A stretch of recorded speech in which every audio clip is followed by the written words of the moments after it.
Hello everyone. सो जैसा कि आप लोग जानते हो कि हम लोग लास्ट टॉपिक देख रहे हैं लॉज ऑफ मोशन का, जो कि है कोलिजन्स। हाँ, इसके बाद एक छोटा सा टॉपिक है टॉर्क का, बता देंगे हम आपको, टेंशन मत लो, ठीक है। सो कोलिजन्स में हम लोगों ने लास्ट लेक्चर में देखा इलास्टिक कोलिजन इन 1D, और लास्ट में मैंने आपको बताया था कि अगले लेक्चर में हम लोग देखेंगे elastic collision in 2D plus in elastic collision दोनों को, ठीक है। सो थोड़ा सा मैं आपको समरी बता देता हूँ। इलास्टिक कोलिजन में हम लोगों ने देखा था कि दो टाइप का होता है एक्चुअली, ये 1D और 2D, ठीक है। इलास्टिक कोलिजन्स 1D और 2D। सो 1D में हमने क्या देखा, ये मास m1 का ऑब्जेक्ट है, u1 वेलोसिटी से जा रहा है, यहाँ पे मास m2 है, u2 वेलोसिटी से जा रहा है, दोनों आपस में टकराएंगे। सो ये जाएगा m1 वाला v1 वेलोसिटी से, m2 जाएगा v2 वेलोसिटी से। इसको सॉल्व करने के लिए हम लोग दो इक्वेशन यूज कर सकते थे, एक u1 minus u2 is equals to v2 minus v1 और एक कंजर्वेशन ऑफ मोमेंटम, ठीक। अब 2D वाले में क्या होगा, 2D वाले में बताएंगे क्या होगा। फिर आता है कि इन इलास्टिक कोलिजन, 2D वाला तो अभी डिटेल में बताना ही है ना, काहे टेंशन ले रहे हो। इन इलास्टिक कोलिजन में हम लोगों ने थोड़ा सा मतलब समरी इसका देखा है कि यहाँ पे हमारे पास मास m1 रहेगा और यहाँ पे हमारे पास मास m2 रहेगा। ये जाएगा वेलोसिटी u1 से, ये जाएगा वेलोसिटी u2 से, और फिर उसके बाद दोनों टकराएंगे। कोलिजन तो होगा ही, टकराएंगे। टकराने के बाद दोनों एक साथ चलेंगे, ये m1 ये m2। टकराने के बाद क्या होगा, टकराने के बाद दोनों एक साथ चलेंगे।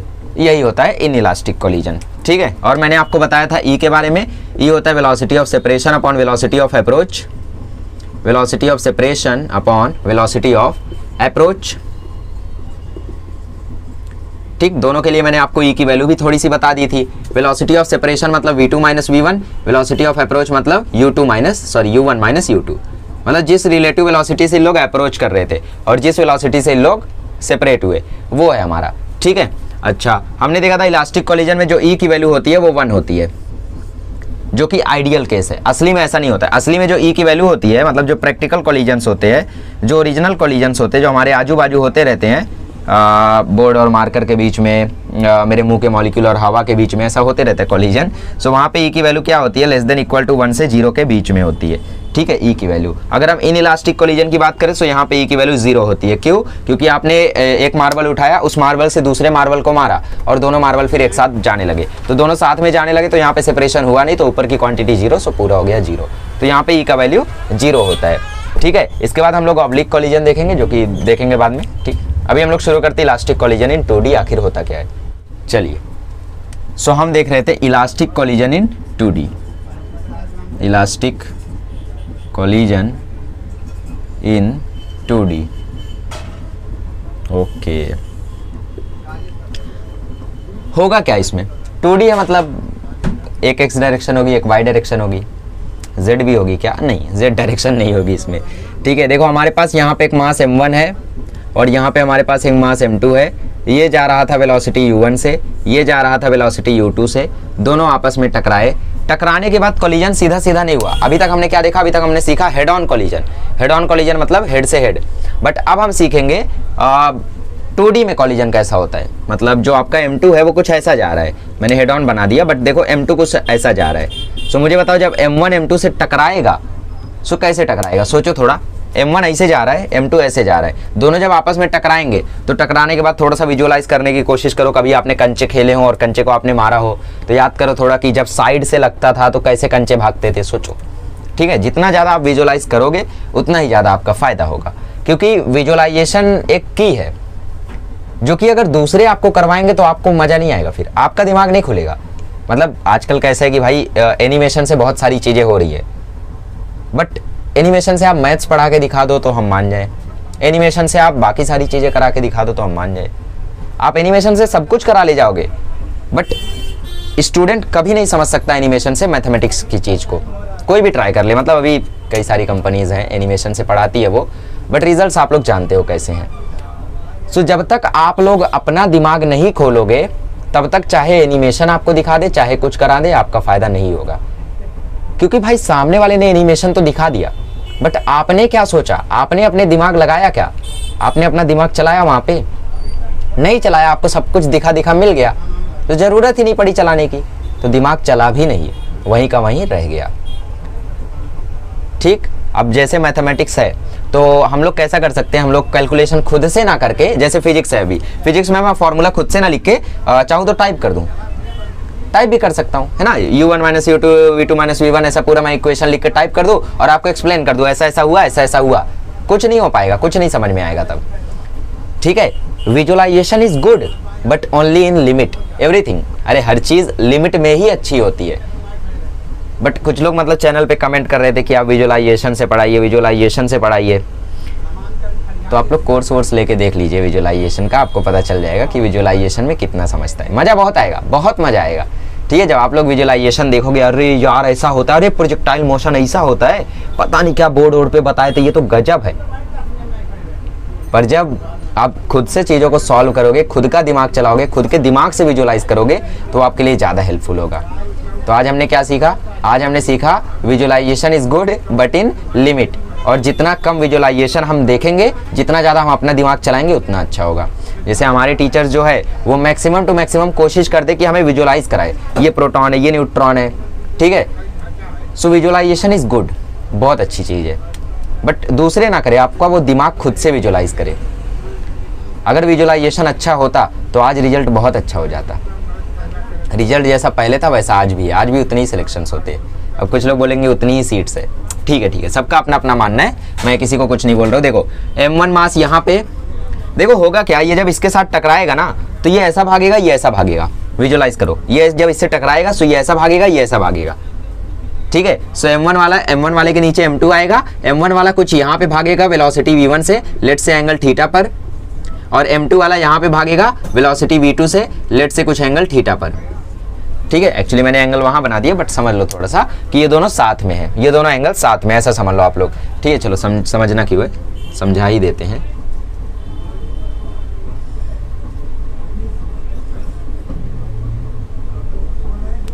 ठीक है, सो ये चलो ठीक है, सो ये गया कुछ वेलोसिटी v2 से, ये गया कुछ वेलोसिटी v1 से, दोनों के बीच में जो एंगल बना वो बना θ1 और θ2। यही होता है हमारा इलास्टिक कोलिजन इन 2D। मतलब दो ऑब्जेक्ट्स हेड ऑन नहीं टकराएंगे, हेड ऑन कोलिजन नहीं होगा, तिरछे या फिर ऐसे वैसे टकराएंगे, और टकराने के बाद एक इस डायरेक्शन में जाएगा, एक इस डायरेक्शन में जाएगा। सो आप लोग जानते हो इसके दो कंपोनेंट्स होंगे, एक होगा v1 cos θ1, एक होगा v2 cos θ2, एक होगा v1 sin θ1। जानते हो आप लोग ये सब, ठीक है, कुछ बताने की जरूरत इसमें है, बहुत कुछ है। ठीक है, v1 sin θ2। सो इतनी चीजें तो आप लोग ऑलरेडी जानते हो। बट अब इसमें हमें ये देखना है कि ऐसे न्यूमेरिकल्स को हमें सॉल्व कैसे करना है। तो सबसे पहले आपको कंजर्वेशन ऑफ मोमेंटम लगाना है दोनों डायरेक्शन में। कंजर्वेशन ऑफ मोमेंटम आपको लगाना है दोनों डायरेक्शन में, एक्स में भी वाई में भी। एक्चुअली कंजर्वेशन ऑफ मोमेंटम ही इसमें सब में की है, इसलिए मैंने आपको कंजर्वेशन ऑफ मोमेंटम पहले पढ़ाया, बाद में ये कोलिजन वगैरह का खेल शुरू किया। तो पहले एक्स डायरेक्शन में हम लोग कंजर्व करते हैं मोमेंटम को। अच्छा देखो, मोमेंटम को कई लोग मतलब आप बुक में सॉल्यूशन देखोगे या फिर कई और जगह पे वेबसाइट वगैरह पे सॉल्यूशन देखोगे तो आपको सॉल्यूशन ऐसा दिखाएगा कि मोमेंटम उन्होंने सीधा कंजर्व किया है, 4i cap plus 5j cap is equal to 6i cap plus 2j cap या फिर 2vk कैप, ऐसा मतलब करते ना। के कहाँ से आएगा यार, कुछ भी ठीक, जे कैप। तो ऐसा जब ये जब सॉल्व करते हैं ना तो लोग एक्स वाई दोनों एक ही साथ कर देते हैं। ये देखो आई वाला एक्स वाला है, आई वाला एक्स डायरेक्शन वाला, जे वाला वाई डायरेक्शन वाला। तो जब लोग ऐसा सॉल्व करते हैं तो लोग मोमेंटम को एक ही बार में दोनों डायरेक्शन में कंजर्व करा देते हैं। बट हम लोग वैसा नहीं जाएंगे, तो ये आपके लिए ज़्यादा बेनिफिशियल होगा। सीख जाते हो तो ठीक है, बट मुझे नहीं लगता कि ये मेथड से जाना सही रहता है। ठीक है, दोनों डायरेक्शन में अलग अलग कराओ, वो ज़्यादा बेटर रहता है। ठीक है, सो कंजर्व कराते हैं हम लोग एक्स डायरेक्शन में। एक्स डायरेक्शन में हम लोग देख रहे हैं m1u1 plus m2u2 is equals to m1 cos θ1, m1 v1 cos θ1 plus m2 v2 cos θ2। ठीक, चलो वाई डायरेक्शन में कंजर्व कराते हैं। वाई डायरेक्शन में कैसे कंजर्व होगा, यहाँ पे देखो वाई डायरेक्शन में 0 है, ये इनिशियल मोमेंटम और ये फाइनल मोमेंटम किस डायरेक्शन में, एक्स। चलो जाने तो समझ रहे हो ना एक्स डायरेक्शन में। अच्छा, इधर इनिशियल मोमेंटम तो 0 है मेरे ख्याल से, क्योंकि वाई डायरेक्शन में ना ये मूव कर रहा है ना ये मूव कर रहा है, तो 0 है। फाइनल देखो ये मूव कर रहा है, ये जा रहा है m1 v1 sin θ1 माइनस ये वाला नीचे जा रहा है, सो m2 v2 sin θ2। अरे डायरेक्शन अलग अलग है ना, सो ये वाला इक्वेशन भी हम लोग यूज करेंगे, m1 v1 sin θ1 is equals to m2 v2 sin θ2। क्या किया हमने, m2 v2 sin θ2 को हम लोग यहाँ लेकर आए और इसको यहीं पे रहने दिया, फिर हम लोगों ने ऐसा आजू बाजू कर लिया। अरे समझ रहे हो ना, माइनस वाला यहाँ के प्लस हो गया। सो ये दूसरा इक्वेशन वाई डायरेक्शन का और ये पहला इक्वेशन एक्स डायरेक्शन का। चलेगा चलेगा चलेगा, बहुत अच्छे। अब हमें लास्ट इक्वेशन देखना है, दैट इज काइनेटिक एनर्जी का इक्वेशन। ठीक है, थोड़ा सा देख लो यहाँ पे। ठीक है, चलो काइनेटिक एनर्जी का इक्वेशन देखते हैं। हमें आखिरी में काइनेटिक एनर्जी का इक्वेशन लगाना है, क्योंकि kinetic energy initial equal to kinetic energy final होगी when you have no space to write. Kinetic energy initial kinetic energy final के इक्वल होगी। सो वहां पे half m1 u1 square plus half m2 u2 square is equal to half m1 v1 square plus half m2 v2 square. ठीक है, थोड़ा सा यहाँ पे रुको, जगह बना लेता हूँ मैं। चलिए ठीक है, जगह तो नहीं बन पाई, यहीं पे देखते हैं, कोशिश करते हैं। So half m1 u1 square plus half m2 u2 square is equal to half m1 v1 square plus half m2 v2 square. ठीक है, ये हमारा इक्वेशन रहेगा लास्ट वाला। आप चाहो तो 2 2 2 2 कैंसिल भी कर सकते हो या फिर रहने भी दो, कोई दिक्कत नहीं है। सो ये हम इक्वेशन 2 यूज करेंगे, ये हम इक्वेशन 1 यूज करेंगे और ये हम इक्वेशन 3 यूज करेंगे। तीनों इक्वेशंस का हम लोग यूज करेंगे और हमारा न्यूमेरिकल सॉल्व हो जाएगा। अब इसके बेसिस पे कैसा न्यूमेरिकल आता है वो भी मैं आपको दिखा देता हूँ। ठीक है, फिर इन इलास्टिक कोलिजन देखते हैं। अच्छा देखो, कुछ लोग सोच रहे कि आपने यहाँ पे हाफ m1 v1 स्क्वायर क्यों लिख दिया, v1 cos थीटा 1 स्क्वायर क्यों नहीं लिखा? क्योंकि देखो यहाँ पे ये क्या है, स्केलर क्वांटिटी है, तो वहाँ पे डायरेक्शन मैटर नहीं करता, v1 v2 मैटर करता है। ठीक है, तो यहाँ पे आपको cos थीटा sin थीटा की जरूरत नहीं है। चलिए सो एक क्वेश्चन लेते हैं हम लोग। सपोज हमारे पास यहाँ पे एक मास A है जो कि जा रहा है वेलोसिटी v0 से, और यहाँ पे हमारे पास एक मास B है जो कि रुका हुआ है, रेस्ट पर है। दोनों आपस में टकराए, कुछ इस प्रकार का कोलिजन हुआ। कोलिजन होने के बाद ये इधर भागा वेलोसिटी v1 से, ये इधर भागा वेलोसिटी v2 से, दोनों के बीच में एंगल बना थीटा। सो हमें ये थीटा एंगल पता करना है। ठीक है, ये हमारा A, ये हमारा B। हमें पता करना है find the velocity of A after collision and theta. Theta पता करना है और आपको A की वेलोसिटी पता करनी है। चलो ठीक है, मैंने बोला आपको दो डायरेक्शन में मोमेंटम को कंजर्व कराना है और काइनेटिक एनर्जी का इक्वेशन लगाना है। आंसर 100% मिलेगा ही मिलेगा। और कहाँ से आंसर लाओगे, और कुछ नहीं है, रट्टा मारना रहता है। आप कॉलिजन में क्या करते हैं, मतलब जैसे आप लोग कहीं पर अगर पढ़ रहे होगे, सो आपको कॉलिजन अगर पढ़ाया जाएगा तो बिकॉज मैक्सिमम कोचिंग्स में, मतलब मुंबई में कैसा होता है कि कॉलिजन वगैरह नहीं पढ़ाया जाता, जैसे ठीक है जाने दो। सो आपको अगर पढ़ाया जा रहा होगा इतना डीप में, तो आपको वहाँ पे रटाया जा रहा होगा कि कॉलिजन में बेटा देख, इलास्टिक कॉलिजन में तुझे दो इक्वेशन यूज करना है, एक रिलेटिव ई वाला u1 - u2 is equal to v2 - v1 और कंजर्वेशन ऑफ मोमेंटम। 2D आ जाए तो बेटा देखो 3 इक्वेशन यूज करना है, कंजर्वेशन ऑफ मोमेंटम का 2 इक्वेशन, x और y वाला, और फिर देखो तीसरा वाला काइनेटिक एनर्जी का इक्वेशन। और फिर इन इलास्टिक कोलिजन आ गए तो तुम्हें 2 इक्वेशन यूज करना रहेगा। अभी मैं बताऊंगा वो क्या यूज करना रहता है। ठीक है, सो वहाँ पे आपको ये चीज़ें रटाई जाती है। ऑब्वियस ही बात है, रटाई ही जाएंगी, क्योंकि यहाँ पे आपको इसके ज़्यादा कुछ करना नहीं रहता है। तो याद रखना रहेगा आपको कि आखिर इन इलास्टिक कोलिजन में क्या करना रहता है, इलास्टिक कोलिजन में क्या करना रहता है, 1D में कौन सा इक्वेशन, 2D में कौन सा इक्वेशन। वरना बाद में डाउट्स आएंगे आपको कि क्या कंजर्व कराऊँ, क्या कंजर्व नहीं कराऊँ। जैसे मैंने भी पहले बहुत नाम सुना था यार, कंजर्वेशन ऑफ मोमेंटम नाम का टॉपिक होता है, बहुत हार्ड होता है, कैसे कैसे करते हैं, पढ़ा तो पता चला ऐसा था। ठीक है, देखते हैं। सो फालतू बातें हम लोग कर रहे हैं, नहीं करेंगे अब। कंजर्वेशन मोमेंटम लगाते हैं पहले एक्स डायरेक्शन में। चाहो तो आप लोग दोनों डायरेक्शन में लगा सकते हो, आई कैप जे कैप से, बट जरूरत नहीं है, जरूरत नहीं है। कैसे लगाएंगे, मास ले लेते कुछ। ठीक है, दोनों का मास m ले लेते, m। ठीक, दोनों मास m थे इसलिए मैंने a भी लिया, ताकि आप लोग डिस्टिंग्विश कर सको, वरना दोनों का मास m ही है तो आखिर पहचानेंगे किसको। ठीक है, सो पहले होगा m इंटू v0 प्लस ये वाला रेस्ट में है, मतलब m इंटू 0, ये रेस्ट पे है ना, तो इसकी velocity 0 is equals to final momentum क्या हुआ भाई, ये हुआ m1 किस डायरेक्शन में, x डायरेक्शन में ले रहे, x डायरेक्शन मतलब ये वाला। So m1 okay, m v1 cos theta 1 plus m v2 cos theta 2। ठीक, सो अब m0 जा 0 हो गया, so m v0 is equals to m v1 cos theta 1 plus m v2 cos theta 2। So m cancel कर दो, so आपको मिल जाएगा v0 is equals to v1 cos theta 1 plus v2 cos theta 2। इतनी equations आपको मिल गई, मतलब पहला इक्वेशन आपको मिल गया। मार्क करके रख लो, कहीं ना कहीं यूज आ ही जाएंगे, नहीं आएंगे तो कोई दिक्कत नहीं है, ध्यान दे देंगे। ठीक है, सो अच्छा दूसरा इक्वेशन लगाते हैं y डायरेक्शन में, p initial is equals to p final y direction में। y डायरेक्शन में क्या होगा, y डायरेक्शन का आप लोग जानते हैं m1 v1 sin theta 1 is equals to m2 v2 sin theta 2। सही में लगा के देखते, 0 is equals to m1 v1 sin theta 1, actually m है ना, so m v1 sin theta 1 m v2 sin theta 2। ठीक है, इसको इधर खींच लो, so m v2 sin theta 2 is equals to m v1 sin theta 1 so यहाँ पे देख लो m1 mm कॉमन है, सो mm कैंसिल हो गया, ठीक है। सो यहाँ से हम लोग देख सकते हैं v2 sin theta 2 equals to आ जाएगा v1 sin थीटा 1। तो जादू हो रहा है। अच्छा हाँ, एक थीटा की वैल्यू आपको लेनी होगी। चलो ये थीटा हम मान लेते हैं 45 डिग्री है, एक थीटा आपको लेना होगा वरना काम नहीं होगा, ठीक है। सो थीटा 2 हमारा 45 डिग्री है, तो cos 45 होता है, cos 45 होता है 1/√2, ठीक। तो ये आ गया v2 by √2, v2 by √2। cos theta 2 was nothing but cos 45, cos 45 is 1/√2, so ये हो गया v2 by √2, ठीक। अच्छा अब ये sin थीटा वाला फिर से 45 होगा, so sin theta 2 is nothing but 45, तो sin 45 is again 1/√2। सो ये देखो v2 का इक्वेशन आ गया √2 v1 sin थीटा 1, ठीक है। v2 का आ गया आंसर हमारा। एक्चुअली ये आंसर नहीं है बट फिर भी देखते हैं, ठीक है। ये हो गया हमारा। चलिए आगे बढ़ते हैं। अब क्या लगाना है हमें, काइनेटिक एनर्जी का conservation. So kinetic energy conserve कराते हैं हम लोग। Kinetic energy initial is equals to kinetic energy final. So half m1 u1 square plus half m2 u2 square लगाएंगे तो भाई ये देखो रेस्ट पर है, सो वो 0 हो जाएगा, तो उसकी हमें ज़रूरत नहीं है, ठीक है। इज इक्वल्स टू ये हो जाएगा half m1 v1 square, m v1 square mass same है ना, सो v1 square plus half m v2 square. यहाँ से 2 2 2 2 m कैंसल, सो हमें मिल गया u1, अच्छा v नॉट नाम है ना, सो v नॉट का square is equals to v1 का स्क्वायर प्लस v2 का स्क्वायर।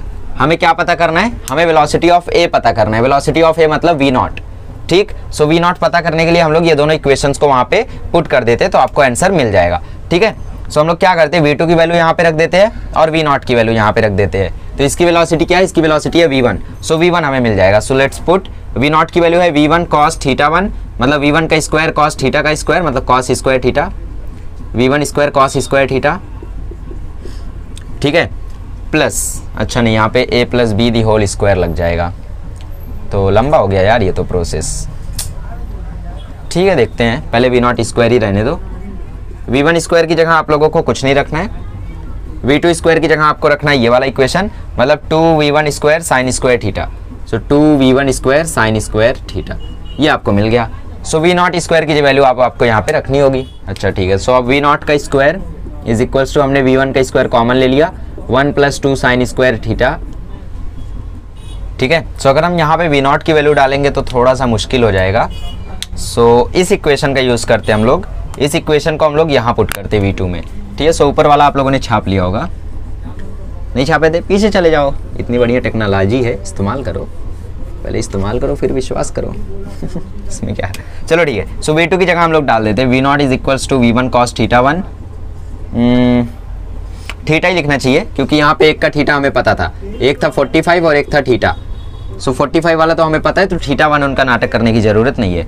v2 की जगह हम लोग लिख देते हैं √2 v1 साइन थीटा अपॉन √2, ठीक, √2। सो ये √2 कैंसिल हो गया। सो v नॉट में यहाँ पे v1 कॉमन ले लो, v1 कॉमन लिए तो आया cos theta plus sine theta.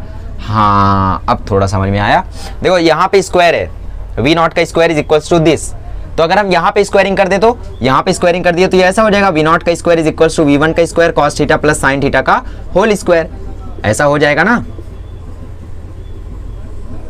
शायद हो जाएगा। तो यहाँ पे v naught square LHS equal है तो RHS भी इक्वल होगा। सो v1 का square sine cos theta plus sine theta का whole square is equals to आएगा v1 का स्क्वायर 1 + 2 साइन स्क्वायर थीटा, ठीक है, समझ जाओ साइन थीटा का square, v1 square cancel, so cos theta plus sine theta the whole square is equals to 1 + 2 sine square theta. अरे भाई गजब, अब क्या करें, ओपन कर दो, cos theta plus sine theta देखो दिमाग से ओपन करते, a square plus B square पहले आएगा, a स्क्वायर प्लस 2ab बोलो या a square plus B square बोलो, बात वही है ना, a square plus B square मतलब cos square theta plus sine square theta which is nothing but 1, फिर आएगा 2ab मतलब 2 साइन थीटा cos थीटा, देखा दिमाग से ओपन कर दिया हमने, 1 + 2 sine square theta, 1 cancel, so 2 sine theta cos theta is equals to 2 sine square theta, ठीक है, एक sine cancel, 2 cancel, cos theta आया साइन थीटा के बराबर, और cos थीटा साइन थीटा के एक ही बार बराबर हो सकता है जब थीटा 45 डिग्री हो, तो इसका मतलब हमें थीटा का आंसर मिल गया, theta is nothing but 45 degree. हमें ये आंसर कहाँ से मिला, यहाँ से मिला, ठीक है। हमें v1 भी पता करना था, v नॉट भी पता करना था, तो v नॉट के लिए आप यहाँ पे 45 की वैल्यू डाल दो, मिल जाएगा, ठीक है, फिर यहाँ पे आप लोग वैल्यू डाल दो, साइन 45, ठीक, V2 is equals to √2 V1, sine 45 is nothing but 1/√2 cancel, so V2 जो है वो V1 के बराबर होगा, मतलब दोनों की वेलोसिटीज जाने वाली सेम होंगी, ठीक है। सो हमें क्या पता करना था, हमें V0 पता करना था, ठीक, V0 पता कर लेते। सो यहाँ पे थीटा की वैल्यू डाल दो, ठीक है, साइन स्क्वायर थीटा मतलब साइन 45 का स्क्वायर, तो 1/√2 का स्क्वायर हो जाएगा 1/2, और ये 2 और वो 2 कैंसिल हो जाएंगे, बचेगा 1, 1 + 1 हो जाएगा 2, तो V0 का स्क्वायर जो है वो 2V1 के स्क्वायर के इक्वल आएगा। दोनों साइड रूट ले लोगे तो आपको V0 की वैल्यू मिल जाएगी √2V1, और ये जादू कैसे हुआ ये आप खुद से करके देखोगे, खुद से सॉल्व करोगे तो आपको समझ में आएगा, ठीक है। यहाँ से आप V0 की वैल्यू भी निकाल सकते हो, और V1 V2 की वैल्यू भी सेम होंगी, दोनों बराबर होंगी। एक बार और क्वेश्चन को देखो, अच्छे से करो, सबसे बेस्ट क्वेश्चन मैंने लिया था। अब आगे बढ़ते हैं हम लोग और इन इलास्टिक कोलिजन सीखते हैं। चलिए, सो इलास्टिक कोलिजन खत्म, टाटा गुड बाय। अब हम लोग देखते हैं इन इलास्टिक कोलिजन, ठीक है। आखिर ये कैसा होता है ऐसा ही, मतलब इसमें भी कोलिजन ही होता है, बस जितने तरीके के कोलिजन्स उतने तरीके के कंसेप्ट्स। तो इन इलास्टिक कोलिजन कैसा होता है मैंने आपको ऑलरेडी बता दिया। In this type of collisions, in this type of collision, two bodies collide with each other and move together after collision, ठीक है, आफ्टर कोलिजन। मतलब यहाँ पे क्या होगा, सपोज आपके पास यहाँ पे एक बॉडी है, आज काला मार्कर यूज नहीं हुआ ना, इंक की कमी, ठीक है। सो हमारे पास यहाँ पे एक मास m1 है और यहाँ पे आपके पास एक मास m2 है। ये जा रहा था वेलोसिटी u1 से, ये जा रहा था वेलोसिटी u2 से, दोनों आपस में टकराए, टकराने के बाद कुछ डिफॉर्मेशन ऐसा हुआ होगा, डिफॉर्मेशन होने के बाद फॉर्मेशन हुआ, और फॉर्मेशन होने के बाद जो मास m1 था वो मास m2 के साथ चिपक गया और दोनों लोग साथ में चलने लगे। दोनों मासेज आपस में कोलाइड किया और कोलाइड करने के बाद साथ में चलने लगे, लेट्स से VC से। VC क्या है, कंबाइंड वेलोसिटी, ठीक है। वेलोसिटी u1 से ये जा रहा था, वेलोसिटी u2 से ये जा रहा था, दोनों के बीच कोलिजन हुआ। कोलिजन कुछ ऐसा हुआ होगा, कोलिजन के बाद कुछ डिफॉर्मेशन भी हुआ होगा, लेट्स से ऐसा कुछ डिफॉर्मेशन हुआ है, ठीक है। ये हुआ डिफॉर्मेशन, और डिफॉर्मेशन होने के बाद दोबारा फॉर्मेशन हुआ, तो ये ऐसा हो गया, ठीक है। और इसके बाद उन लोग दोनों साथ में चलने लगे। इसका सबसे बेस्ट एग्जांपल है जब किसी को गोली लगती है, जब किसी को गोली लगती है, डेजर्ट ईगल, गोली जब लगती है किसी को तो वो गोली के साथ पीछे जाते हैं, समझ रहे हो। तो गोली के साथ वो लोग जब पीछे जाते हैं तो वो बेस्ट एग्जांपल है इन इलास्टिक कोलिजन का, ठीक। और क्या ले सकते हैं हम लोग इसका एग्जांपल, ठीक है। कभी कभी ऐसा होता है कि हाँ, कभी कभी होता है ना कि बॉल स्टंप पे टकराई और कुछ देर तक वो स्टंप के साथ ही चलती गई बहुत कम बार होता है, बट होता है। कंचे खेल रहे हो तो कंचे आपने मारा, ठीक है, आपने मतलब ऐसा मारा, तो मारने के बाद दोनों लोग साथ में जाने लगे, सो वो भी बेस्ट एग्जांपल है, बट सबसे बेस्ट एग्जांपल वही है डिश के आओ, ठीक है। आपने गोली मारी और गोली और आदमी या फिर गोली और ऑब्जेक्ट दोनों साथ में जाने लगे, that's the best example of in elastic collision, ठीक है। इसमें आपको क्या करना है, वही सेम कहानी है, मोमेंटम रिमेन्स कंजर्व्ड, मतलब you can apply conservation of momentum x direction में कि वाई डायरेक्शन में। अरे भाई साफ साफ दिख रहा है, खाली सीधे सीधे हो रहा है ये, तो एक्स डायरेक्शन में कहाँ है, फालतू डाउट पूछते हो। कंजर्वेशन ऑफ मोमेंटम, और दूसरा कंजर्वेशन ऑफ एनर्जी, ठीक है। काइनेटिक एनर्जी इनिशियल और काइनेटिक एनर्जी फाइनल आप लगा सकते हो, बट वो सिर्फ आइडियल इलास्टिक कोलिजन में, ठीक है। अगर हम इन इलास्टिक कोलिजन की बात करें तो यहाँ पे काइनेटिक एनर्जी का फॉर्मूला नहीं लगाया जा सकता, क्योंकि काइनेटिक एनर्जी इनिशियल जो होगी वो काइनेटिक एनर्जी फाइनल से बड़ी होगी इन इलास्टिक कोलिजन में। सो यहाँ पे हम कंजर्वेशन ऑफ काइनेटिक एनर्जी नहीं लगा सकते, हम सिर्फ इलास्टिक कोलिजन में ही लगा सकते हैं। अरे भाई इन इलास्टिक एनर्जी, वाह अद्भुत, ठीक है। तो इन इलास्टिक कोलिजन में हम लोग ये चीज़ नहीं लगा सकते। आप लोग देख रहे हो काइनेटिक एनर्जी जो इनिशियल है वो फाइनल से काफ़ी ज़्यादा बड़ी है, so we can not use that. फिर क्या करेंगे हम लोग यूज़ करेंगे कंजर्वेशन ऑफ एनर्जी। एनर्जी पूरी कंजर्व्ड रहेगी, काइनेटिक एनर्जी भले ज़्यादा रहेगी बट टोटल एनर्जी की बात करें सो एनर्जी पूरी कंजर्व्ड होगी, ठीक है। एनर्जी कंजर्वेशन ऑफ कंजर्वेशन, ध्यान कहाँ है मेरा पता नहीं। और ज़रूरत पड़ने पर अगर आपको ई की वैल्यू दी हुई हो तो आप ई की वैल्यू भी यूज़ कर सकते हो। कैसे, ई की वैल्यू तो 0 होती है, यस इसमें 0 होती है, सो आप लोग इसको यूज़ नहीं कर सकते, ठीक है। तो आपको कंजर्वेशन ऑफ मोमेंटम लगाओगे, सीधा सीधा आपको आंसर मिल जाएगा, P initial is equals to P final, क्योंकि हम लोग जानते हैं फोर्स होता है dP/dt, मतलब force is directly proportional to the change in momentum. अब यहाँ पे ये दोनों बॉल आपस में ही कोलाइड है, आपस में ही सब कुछ हुआ है, बाहर से कोई फोर्स नहीं लगा है, तो नेट फोर्स 0 है। नेट फोर्स 0 है तो इसका मतलब मोमेंटम कंजर्व्ड रहेगा, अरे न्यूटन का सेकंड लॉ से बताया था ना मैंने उस दिन, अब दोबारा नहीं बताऊंगा मैं, दोबारा जानना है तो कंजर्वेशन ऑफ मोमेंटम का स्टार्टिंग का पार्ट देखो, ठीक है। चलो सो यहाँ पे हम लोग कंजर्वेशन ऑफ मोमेंटम लगाएंगे, काम हो जाएगा। उससे काम नहीं होता है तो कंजर्वेशन ऑफ एनर्जी भी लगा देंगे, इससे भी काम नहीं होता है तो इसका मतलब कुछ और कंसेप्ट लगना है उसमें, फिर कोई और क्वेश्चन है वो और तुम कहीं और तीर चलाए जा रहे हो, ठीक है।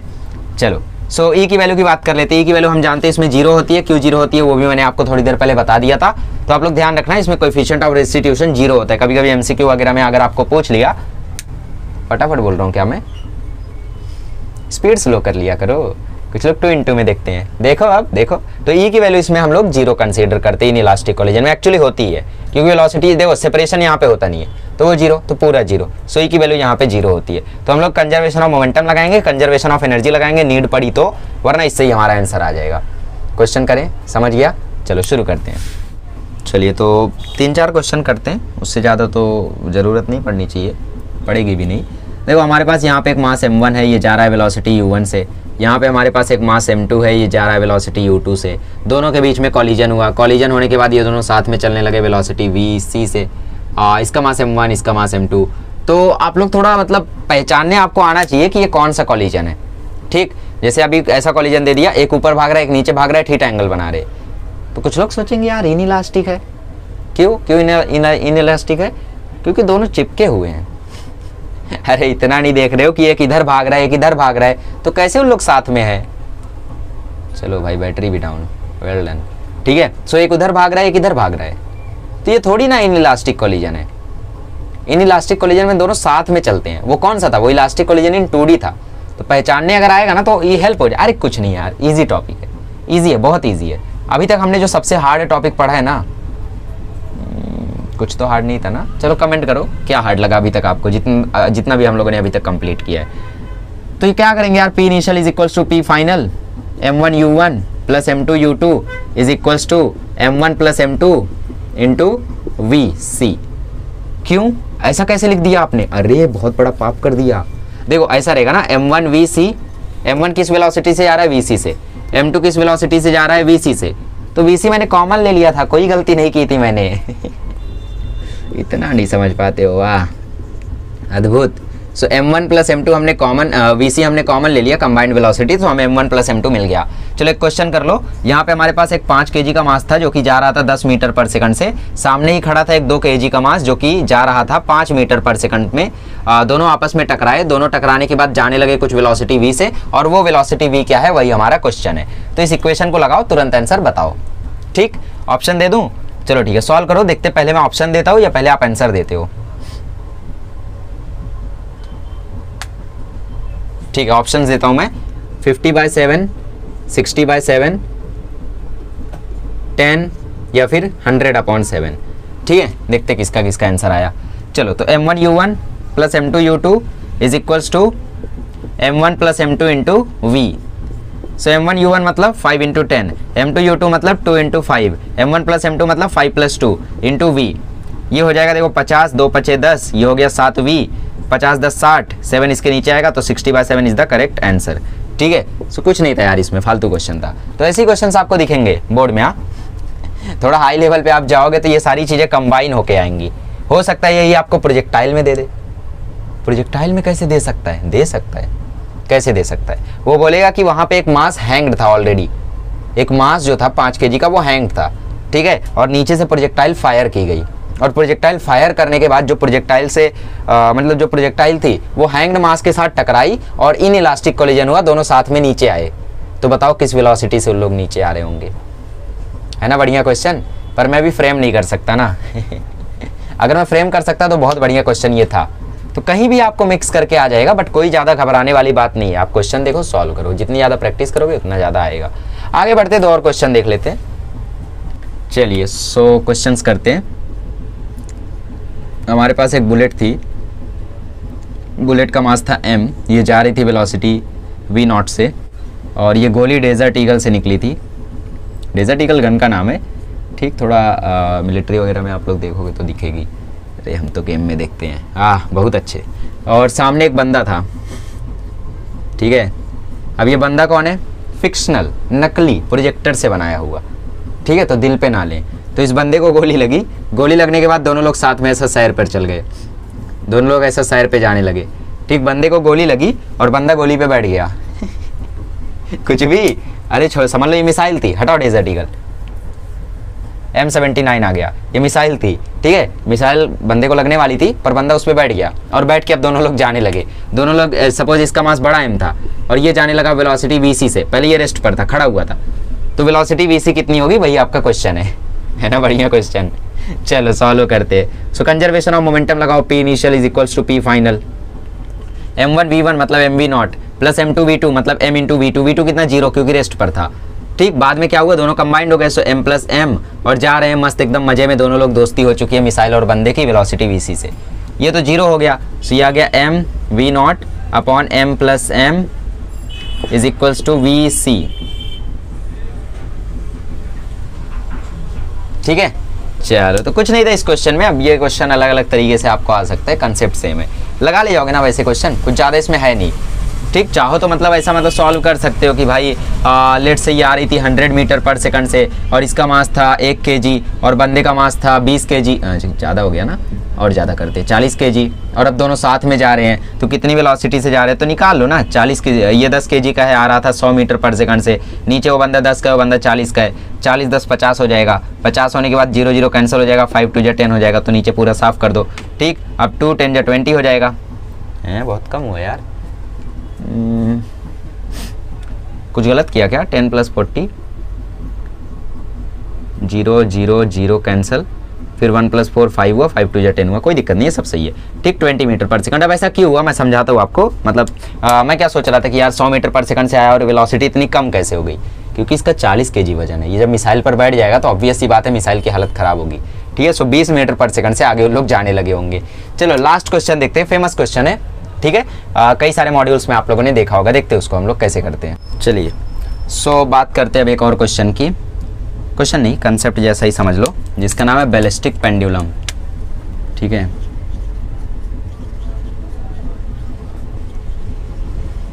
क्या है, क्यों है, वो सब बताएंगे। पेंडुलम, ठीक है। सो जैसे हमारे पास यहाँ पे एक पेंडुलम था, पेंडुलम था, और उसका मास था 9 kg का, बॉब जो लटका हुआ था उसका मास था 9 kg का। यहाँ से एक बुलेट आई और बुलेट का मास था 1 kg। बुलेट ऐसा गई और पेंडुलम को हिट किया। अब जब बुलेट इस पे लगेगी तो ऑब्वियस सी बात है बुलेट इसमें धंस जाएगी। ठीक है, लेट्स से ये आई वेलोसिटी 10 मीटर पर सेकंड से, फिर ये पेंडुलम क्या होगा, इसे स्विंग होगा, तो स्विंग होके लेट्स से ये यहाँ पहुँच गया 9 kg का, और बुलेट अब इसमें जा चुकी है।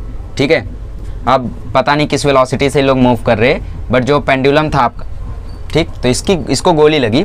अब क्वेश्चन हमसे क्या पूछ रहा है, क्वेश्चन सुनना, ये स्ट्रिंग और ये लेट से कुछ हाइट एच है। क्वेश्चन हमसे ये पूछ रहा है कि गोली लगने के बाद पेंडुलम की वेलोसिटी क्या होगी, मतलब find the velocity of 9 kg mass, find the velocity of E है, हाँ ये ई है, अरे समझ जाओ ना, ई है velocity of 9 kg after collision and height it reached. मतलब गोली लगेगी तो भाई कुछ हाइट पर जाएगा भी, किसी को गोली लगी, सपोज ऐसा कोई बंदा लटका हुआ तो उसको गोली मारोगे तो वैसा ऑसिलेशन करेगा ना। ठीक ठीक ठीक, कोई वायलेंस नहीं है, कोई वायलेंस नहीं है, वीडियो एकदम सेफ है। चलो, सो मोमेंटम कंजर्व कराते, P initial is equals to P final, एक ही डायरेक्शन में होगा। ठीक, so M1V1 plus M2V2 is equals to M plus M, मतलब M1 प्लस M2 बाहर V, मतलब VC लिख लो, कंबाइंड वेलोसिटी। सो M1V1 मतलब 1 × 10, ये तो रेस्ट पर था तो जितना भी मास हो 0 ही हो जाएगा। M1 प्लस M2 मतलब 9 + 1, और वेलोसिटी V0 हमें पता करनी है, तो 10 इज इक्वल टू 10 V0 हैं। गजब, ये कैसे हो गया, 1 kg वाला 10 मीटर पर सेकंड से जा रहा था। ठीक है, सो V0 आ गया 1 मीटर पर सेकंड, कोई नहीं, सही है। ठीक, कोई दिक्कत नहीं है। चलो आगे बढ़ते। अब हमें क्वेश्चन में पूछा है कि ये टकराने के बाद, गोली टकराने के बाद ये कितनी हाइट तक उसको लेकर जाएगी। तो यहाँ पे मैंने आपको बताया था जब इससे काम ना चले तो आपको कंजर्वेशन ऑफ एनर्जी लाना पड़ेगा। कोलिजन के कई क्वेश्चन में कंजर्वेशन ऑफ एनर्जी मिक्स करके आएगा। आप कोलिजन का तो आंसर निकाल ले जाओगे, V0 इतना ही है, इतना है, बट आपको हाइट निकालने बोल देगा, आपको कुछ और निकालने बोल देगा, डिस्टेंस निकालने बोल देगा, सब कुछ एक ही हाइट डिस्टेंस। ठीक, तो वो सारी चीज़ें जब पूछेगा तो याद रखना दिमाग में एक ही चीज़ आनी चाहिए कोलिजन में, इन सब के अलावा कौन, कंजर्वेशन ऑफ एनर्जी। तो कंजर्वेशन ऑफ एनर्जी के हिसाब से E1 जो है वो E2 के इक्वल होना चाहिए। सो एक बेस लाइन मान लो, यहाँ पे लेट से बेस लाइन है हमारी जहाँ पे पोटेंशियल एनर्जी 0 है, क्योंकि हम जानते हैं potential energy is not defined, change in potential energy defined है। जैसे लेंथ डिफाइंड नहीं है, मैं बोलूँगा ये बोर्ड 25 सेंटीमीटर का है, नहीं भाई कौन बोला, इस बोर्ड का जो चेंज इन लेंथ है वो 25 सेंटीमीटर, हमने 0 से 25 तक मेजर किया तब वो 25 आया। अगर हम 10 से मेजर करते तो वो 35 तक जाता, तो उसको हम 35 सेंटीमीटर बोलते हैं। नहीं, हमने एक बेस लाइन मानते हैं हम लोग, एक रेफरेंस मानते हैं, पॉइंट ऑफ रेफरेंस, जहां से हम लोग मान लेते हैं कि भाई यहाँ पे 0 है। ठीक है, चलो। सो E1 is equals to E2, मतलब potential energy initial plus kinetic energy initial is equals to potential energy final plus kinetic energy final. Initial potential energy इसकी कितनी होगी, 0 होगी, बेस लाइन मान ली हमने। इनिशियल काइनेटिक एनर्जी होगी हाफ, ठीक है। सो काइनेटिक एनर्जी क्या होगी, देखो ये गोली इसमें लग गई, so half m plus m मतलब 10 V0 का स्क्वायर, मतलब V0 कितना आया अपना 1 आया, सो इसका स्क्वायर। फाइनल पोटेंशियल एनर्जी कितनी होगी, यहाँ पे जाने के बाद कुछ हाइट पर ये पहुंच गया, सो m प्लस m और GH, mgh होती है ना पोटेंशियल एनर्जी, तो यहाँ पे अभी कंबाइंड मास रहेगा क्योंकि दोनों मास एक साथ है, देखो गोली और ये दोनों, तो m प्लस m, GH क्यों आया, mgh है ना भाई। अच्छा, फाइनल काइनेटिक एनर्जी क्या होगी, 0, लास्ट में वहाँ पे जाके रुक गया ना, so 0। So half into 10 is equals to m plus m is also 10, g is also 10, हमें h पता करना है, तो 2 5 जा 10, सो ये आ जाएगा 5/100 is equals to h। So h आ जाएगा लेट्स से 1/20 मतलब 0.05 मीटर। मतलब गोली लगने के बाद पेंडुलम इतना ऊपर जाएगा। अच्छा, बहुत कम ऊपर गया ना, क्यों, क्योंकि गोली की स्पीड बहुत कम थी। ये जो गोली की स्पीड दिख रही है ना, इसी स्पीड से हम लोग भागते हैं। मतलब ऐसा समझ लो कोई बंदा आके इससे टकरा गया 9 kg के पेंडुलम से कोई आदमी आके टकरा गया, जिसकी स्पीड 10 मीटर पर सेकंड हो और उसका वेट 1 kg हो। अद्भुत है ना, सोच लो सोच लो सोच लो, जो चीज़ असली में ना हो उसको सोच लेना चाहिए। क्या होगा, बहुत कम हिलेगा, छोटा सा धीरे, मतलब बहुत कम हिलेगा, तो 0.05 मीटर। अब यहाँ पे आप इसकी वेलोसिटी बढ़ाए होते या मास को कम किए होते तो फिर और अच्छा आ जाता, ठीक, मतलब और अच्छी वैल्यू आती, फिर ऐसी वैल्यू नहीं आती। समझ में आया कैसे करने का। इन इलास्टिक कोलिजन में आपको बस मोमेंटम कंजर्व करा देना है, ठीक है। जो फाइनल मोमेंटम होगा उसमें आपको दोनों मास को कंबाइंड रखना है, कंबाइंड वेलोसिटी लेनी है, और अगर सबसे काम नहीं चला, हाइट वाइट पूछ ले, तो वहाँ पे आपको कंजर्वेशन ऑफ एनर्जी लगा देनी है, आपको आंसर मिल जाएगा। समझ में आया। चलिए, इसी के साथ इस लेक्चर को एंड करते हैं। अगले लेक्चर में मिलेंगे तो हम लोग सीखेंगे प्रैक्टिकल कोलिजन्स के बारे में। प्रैक्टिकल कोलिजन्स मतलब जो हमारे आसपास असली में होते हैं, जिनके लिए ई की वैल्यू 0 से 1 के बीच में होती है, उनकी बातें हम लोग करेंगे, ठीक है। चलिए, मिलते हैं अगले लेक्चर में। Thank you so much.